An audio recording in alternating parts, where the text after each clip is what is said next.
Welcome to New TV Telugu. మన అమ్మలు చెప్పే కొన్ని మాటలు మనకి బొత్తిగా నచ్చవు. ఏదో చాదస్తం అనుకుంటాం, కానీ వీటి వెనకాల చాలా మ్యాటర్ ఉంటుంది. అలానే అన్నం తిన్న తర్వాత స్నానం చేయకూడదు అంటారు. స్నానం చేసిన తర్వాతే భోజనం చేయాలి అంటారు. ఇలా చేయకపోతే తినడమో లేదంటే కొట్టడమో చేస్తారు.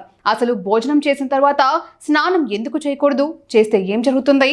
ఇది భయపడ్డమా? మరేదైనా కారణం ఉందా? ఆరోగ్యానికి ఏమైనా హానికరమా?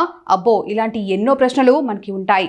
అయితే భోజనం చేసిన తర్వాత స్నానం చేయొద్దని చెప్పడానికి ప్రధాన కారణం ఏంటంటే, తిన్న భోజనం జీర్ణం కావడానికి ముందుగా అది జీర్ణకోశానికి వెళ్ళాలి.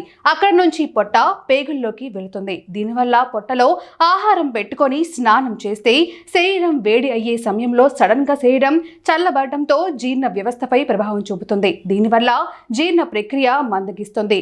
జీర్ణాశయం పని నెమ్మదించడం వల్ల శరీరంలో గ్యాస్ ఫామ్ అవుతుంది. అందువల్లే తిన్నాక 2 నుంచి 3 గంటలు ఆగిన తర్వాతే స్నానం చేస్తే ఆరోగ్యానికి మంచిదని నిపుణులు చెబుతున్నారు.